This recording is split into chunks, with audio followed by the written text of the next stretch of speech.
السلام علیکم ورحمۃ اللہ وبرکاتہ۔ آج ہم ریئیکشن کرنے والے ہیں مفتی سلمان اظہری کے شعر کی دھار۔ انداز میں امام اہل سنت نے بیان کیا ہے، بخدا خدا کا یہی ہے در۔ بخدا کا مطلب قسم خدا کی، قسم خدا کی، رب کا اگر کوئی دروازہ ہے تو وہ مصطفیٰ کی ذات ہے۔ بخدا خدا کا یہی ہے در، نہیں اور کوئی مفر مقر۔ مفر کہتے ہیں بھاگنے کی جگہ، مقر کہتے ہیں ٹھہرنے کی جگہ۔ حضور کو چھوڑو گے تو نہ بھاگنے کی جگہ ہے نہ ٹھہرنے کی جگہ ہے۔ کہاں جاؤ گے؟ کہاں جاؤ گے؟ آپ نے دیکھا 1.5 سال پہلے جو رافضی کتا اپنا دین بدل کر گیا تھا، نام بھی بدل لیا تھا اور اپنے ماتھے پر کشکا بھی لگایا، لال رنگ کے کپڑے بھی پہن لیا اور ان کا فضلہ کھاتے ہوئے ان کی جوتیاں چاٹتا رہا اور یہ سمجھ بیٹھا کہ مسلمانوں میں ہلچل مچ جائے گی۔ ایک بہت بڑا لیڈر، اس کا دھرم پریورتن ہو گیا ہے، وہ کنورٹ ہو کر کے دوسرا بن گیا ہے، لیکن حیرت کی بات ہے سال گزر گیا، 1.5 سال گزر گیا، جماعت مسلمین پر تو دور کی بات ہے، ہمارے 8 سال کے بچے پر بھی کوئی فرق نہیں پڑا اور ہر بچہ یہ کہتا تھا جو کچرا ہے اسے تو جانا ہی تھا، جو جانا ہی تھا، لیکن انجام ہم نے دیکھا۔ 1.5 سال 2 سال نہیں گزرے کہ جن کو اپنے آقا و مولا سمجھ کر کے جن کی دھوتیوں میں پناہ لینے کے لیے گئے تھے صاحب، وہاں سے بھی جوتیاں مار کر بھگا دیے گئے۔ اب رو رو کر کے ویڈیو بناتے ہیں ہماری جان کو خطرہ ہے، ہمیں بچا لیا جائے۔ حالت کیا ہو گئی؟ دھوبی کا کتا، نہ گھر کا نہ گھاٹ کا۔ اور اسی کو اعلیٰ حضرت نے فرمایا تھا، یا رسول اللہ جو تیرے در سے یار پھرتے ہیں، یا رسول اللہ جو تیرے در سے یار پھرتے ہیں، در بدر یوں ہی خار پھرتے ہیں۔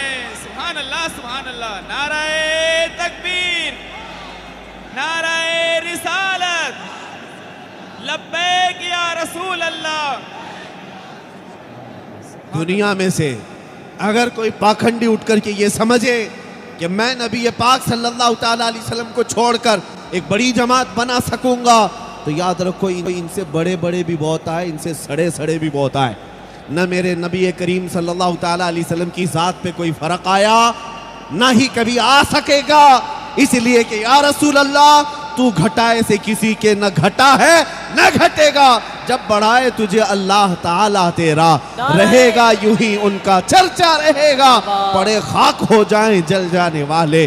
میں جو بات عرض کر رہا تھا اس کو کمپلیٹ کر لوں۔ اعلیٰ حضرت نے فرمایا بخدا خدا کا یہی ہے در، نہیں اور کوئی مفر مقر۔ حضور کو چھوڑو گے تو نہ بھاگنے کی جگہ ہے نہ ٹھہرنے کی جگہ ہے۔ سب سے زیادہ دنیا سے بھاگ کر کے بھی اگر کوئی جائے گا تو کہاں جائے گا؟ قبر میں جائے گا۔ اس کے علاوہ جائے گا کہاں؟ قبر میں جائے گا۔ پوری دنیا سے بھاگ کر قبر میں بھی جائے گا، منکر نکیر وہاں پر بھی آ کر کھڑے ہوتے ہیں۔ 1-2 سوال میں تو پاس ہو جاؤ گے، تیسری مرتبہ منکر نکیر بھی یہی پوچھیں گے، بتائیں ان کے بارے میں کیا کہتا تھا، سبحان اللہ، بتائیں ان کے بارے میں کیا کہتا تھا۔ چھٹکارا کہیں نہیں ہے، چھٹکارا کہیں نہیں ہے، بولنا پڑے گا ان کے بارے میں کیا کہتا تھا۔ ان کو چھوڑ کر تو ڈائریکٹ کوئی راستہ ڈھونڈتا ہے، ہو ہی نہیں سکتا۔ اور اگر کوئی یہ سوچتا ہے قبر میں نہیں جاؤں گا، جل کے مر جاؤں گا، میری راکھ کہیں دریا میں بہا دی جائے گی اور یہ سارے معاملات نہیں ہوں گے، ان کے خام خیالی سے ہو سکتا ہے۔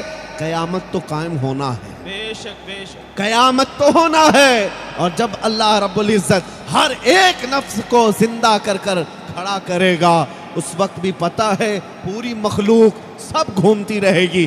آدم علیہ السلام سے کہتے ہیں آپ پوری کائنات، پورے انسانوں کے بابا ہیں، آپ ہم سب کے باپ ہیں، سفارش کریں۔ وہ بھی کہتے ہیں نفسی نفسی اذهبوا الی غیری، جاؤ آج مجھے میری پڑی ہے کسی اور کے پاس۔ اور یہ مخلوق کیا کرتی رہی؟ خلیل و نجی، مسیح و صفی، سبھی سے کہیں نہ بنی۔ اعلیٰ حضرت فرماتے خلیل و نجی، مسیح و صفی، سبھی سے کہیں نہ بنی، یہ بے خبری کی خلق پھری، یا رسول اللہ کہاں سے کہاں تمہارے لیے، کہاں سے کہاں تمہارے لیے۔ وہاں پر بھی آنا ہوگا، کہاں؟ بارگاہ مصطفیٰ میں۔